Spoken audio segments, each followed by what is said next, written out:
Olá, meu amigo, minha amiga, muito obrigado por vocês estarem aqui no nosso Portal do José, agora apenas 12 dias das nossas eleições. E você que acompanha sempre os nossos encontros, sabe que eu nunca fiz sensacionalismo aqui no nosso portal. Quando eu iniciei aqui uma contagem regressiva há mais de um ano, eu sabia que, mesmo escapando do impeachment, mesmo com a blindagem que o presidente da República teve junto ao Congresso Nacional, os principais líderes do Centrão, junto à Procuradoria-Geral da República, a grande omissão dos grandes veículos de comunicação que nunca expuseram para o povo, de uma forma direta, a responsabilidade criminosa do presidente da República e do seu entorno, eu sabia que no dia 2 de outubro a hora ia chegar, que o povo brasileiro iria fazer o seu julgamento, o julgamento político. Não o julgamento jurídico, o julgamento criminal, porque isso vai ficar para depois das eleições. Mas o julgamento político da sociedade iria acontecer. E a maior parte do povo brasileiro não iria esquecer o comportamento do presidente durante a pandemia, não iria esquecer as suas grosserias, as suas mentiras,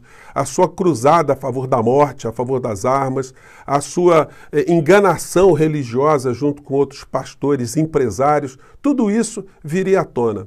Essas migalhas que são dadas agora a caminhoneiros, a taxistas, que todos nós sabemos que são temporárias, o tratamento que o presidente deu na reforma da Previdência, subtraindo direitos do cidadão brasileiro, fazendo todo tipo de chantagem com o povo brasileiro, apresentando uma série de medos, pânicos morais, pânicos vermelhos, pânicos políticos. Pois bem, o estoque dessa gente de truques já acabou, não tem mais o que fazer. Daqui até o dia 2 de outubro é tentar alguma coisa absolutamente surreal, surpreendente para o mundo político. Mas só que surrealismos no campo da política às vésperas das eleições, para enganar muita gente, não cola, né? Seria necessário que a maior parte do povo brasileiro estivesse absolutamente receptiva a escutar mensagens que causassem algum tipo de pânico, que ainda pervertesse a vontade racional de cada eleitor.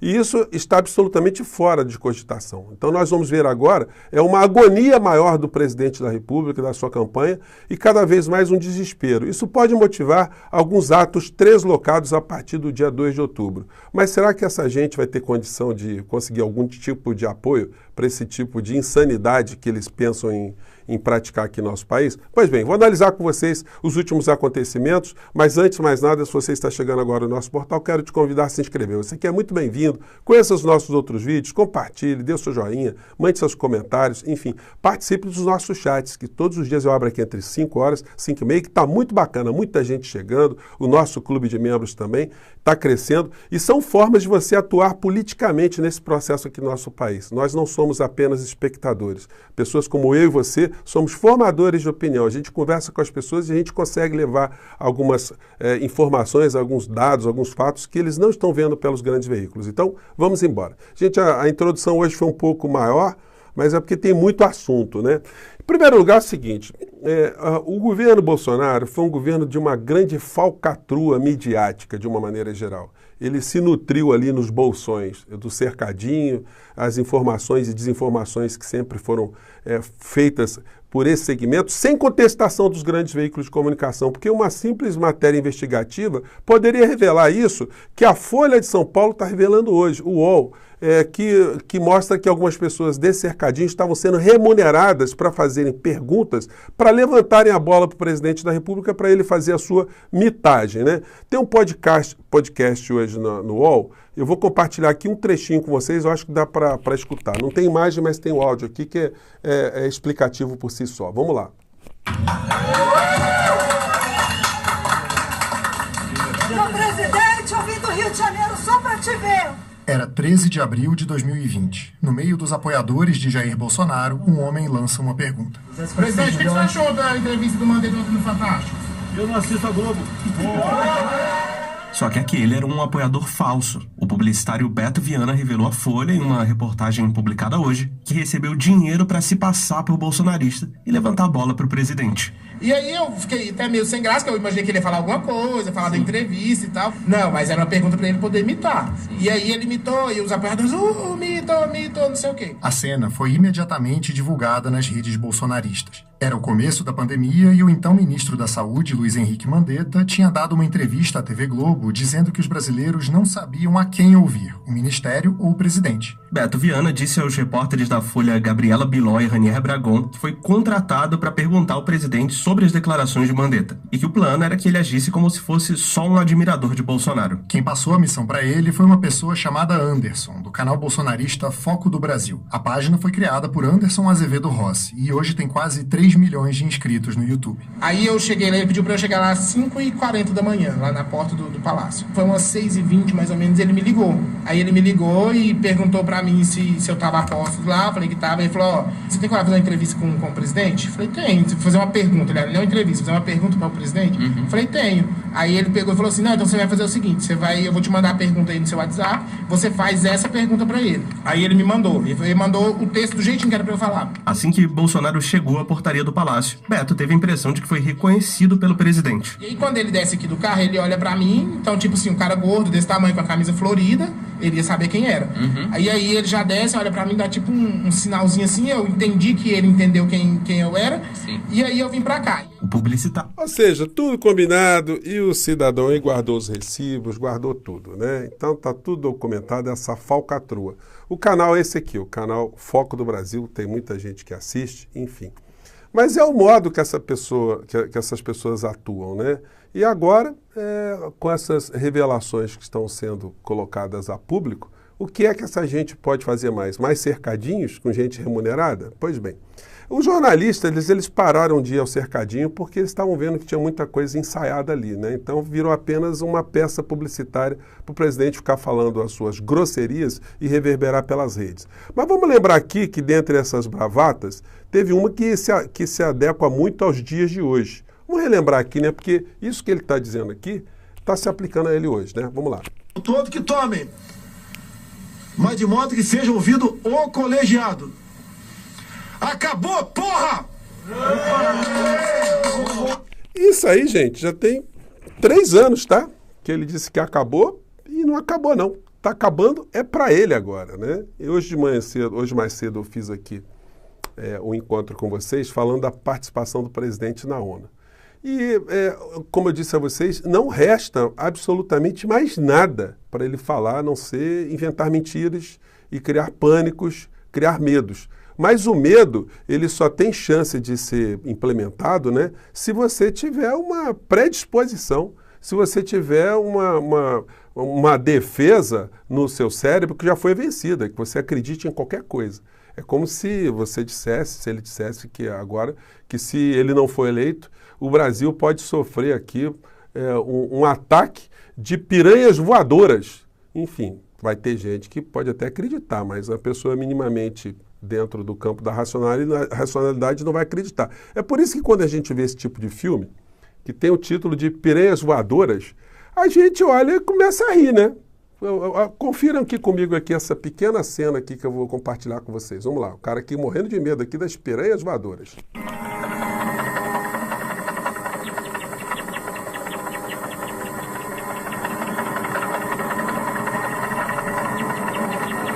E o cara com a tocha aqui, ó. Com a tocha para espantar as piranhas voadoras, ó. Como é que a gente chama essas piranhas aí? É um bando, é um cardume, né? Aí elas atacam o cidadão aqui. Então, enfim, o Bolsonaro vai dizer o que agora? Se ele não for eleito, vai ter praga de gafanhotos, um ataque das mulas sem cabeças, uma legião de sacis pererês atacando o povo brasileiro. É o que resta. Algumas coisas que pegam no imaginário das pessoas, pelo campo religioso, têm funcionado, né? Quando eles ficam apelando para isso, porque as pessoas estão ali com suas defesas desguarnecidas, porque muitas pessoas estão ainda no campo de crenças religiosas e acabam se afastando de uma análise objetiva das coisas que acontecem aqui no Brasil. Nós estamos tendo muitas pesquisas aqui no Brasil e eu levantei aqui algumas questões para vocês de que as pesquisas elas têm o condão de fazer uma indução também.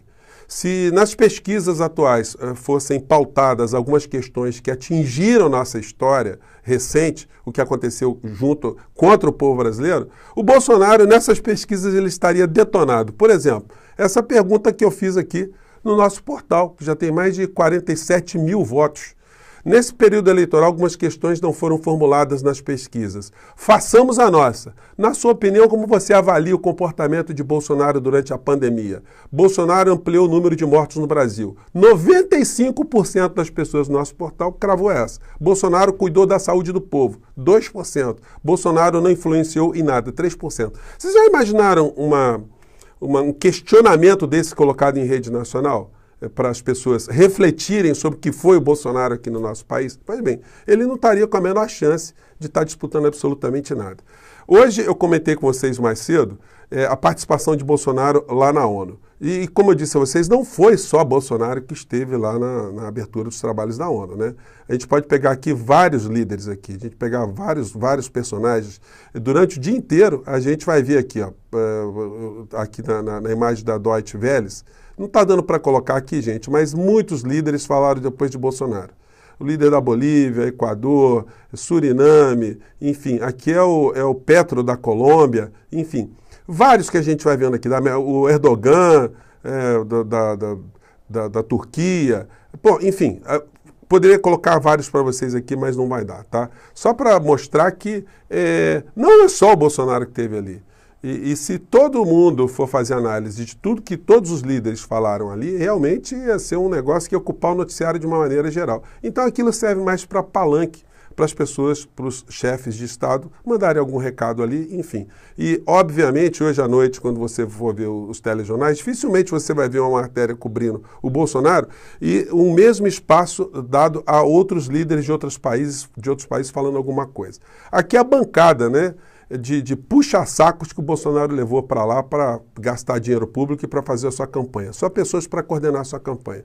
E os meios de comunicação de massa, quando eles são atingidos de uma maneira intensa, né, eles começam a mostrar também algum tipo de reprovação. Mas muito longe do que eles deveriam ter feito ao longo da pandemia. Quantas vezes anunciei aqui e denunciei que era um comportamento muito hipócrita dos grandes telejornais. O Jornal Nacional, por exemplo, toda vez que anunciava o número redondo de mortos aqui no nosso país, colocava uma tela preta no fundo e faziam aquele ar consternado, né? Mas era tudo para inglês ver, porque, de fato, eles nunca fizeram absolutamente nada para, objetivamente, o Bolsonaro sofrer um impeachment, porque isso é que interessava. Isso que ia acarretar a preservação de vidas aqui no nosso país. Mas quando mexem na credibilidade da emissora, aí eles contra-atacam, como foi ontem o editorial do Jornal Nacional, e que muita gente fica reverberando pelas redes. Olha, o Jornal Nacional arrebentou, deu uma resposta dura, esbagaçou o Bolsonaro. Eu tenho visto vários termos, né? E não é nada disso não, tá? Vamos acompanhar criticamente aqui a fala do Bonner.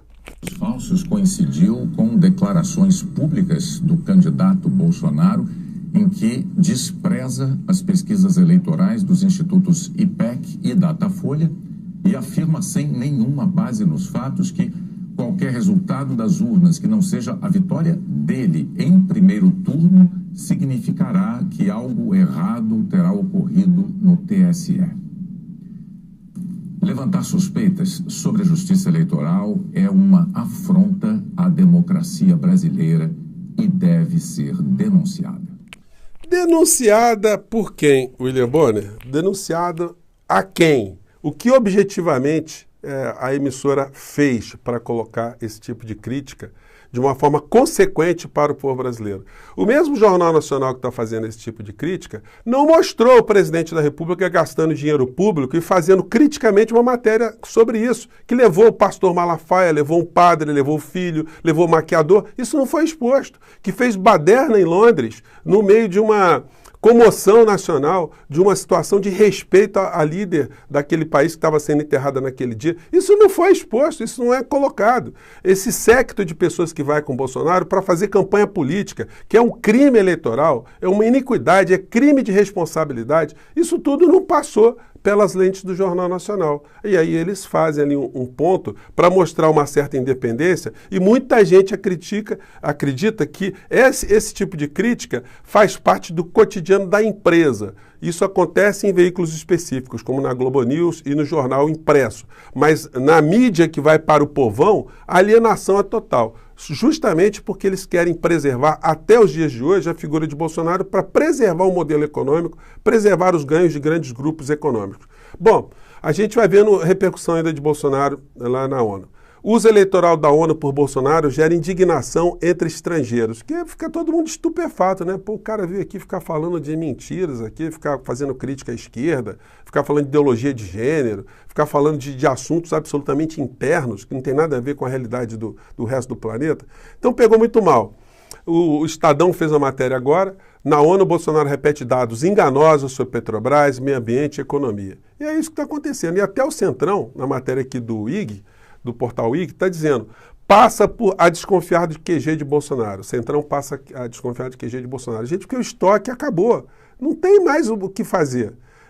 Os bolsonaros agora eles vão ser objeto de vários questionamentos judiciais. Como eu disse a vocês, depois que ele perder a imunidade, perder o poder, é o rei posto, é o rei morto, né? Ou o rei deposto é o rei morto, não vai valer absolutamente nada. Bolsonaro não pertence à elite industrial, empresarial, não, ele está sendo útil agora para essas elites, inclusive grupelhos dentro das Forças Armadas, grupelhos que se dão bem com a religião, explorando a fé do povo de uma maneira geral. Vários grupos estão se dando bem com Bolsonaro, mas todos eles estão já percebendo a derrocada e o tipo de prejuízo, ou o tipo de não ganho que eles vão passar a não ter, né? A partir da derrota de Bolsonaro. E a nós compete cada vez mais jogar luzes sobre essas fraudes, essas falcatruas e ficarmos atentos sobre o que dirá o presidente da República. Teremos agora uma invasão de piranhas voadoras, uma praga de gafanhotos, uma peste bubônica. O que se avizinha para o Brasil se ele não ganhar nesse discurso ameaçador, absolutamente sem pé nem cabeça? É o que resta para essa gente. Gente, nós vamos chegar lá. O dia 2 de outubro já está chegando e nós vamos ficar aqui, tá bom? Um grande abraço e até lá. Tchau!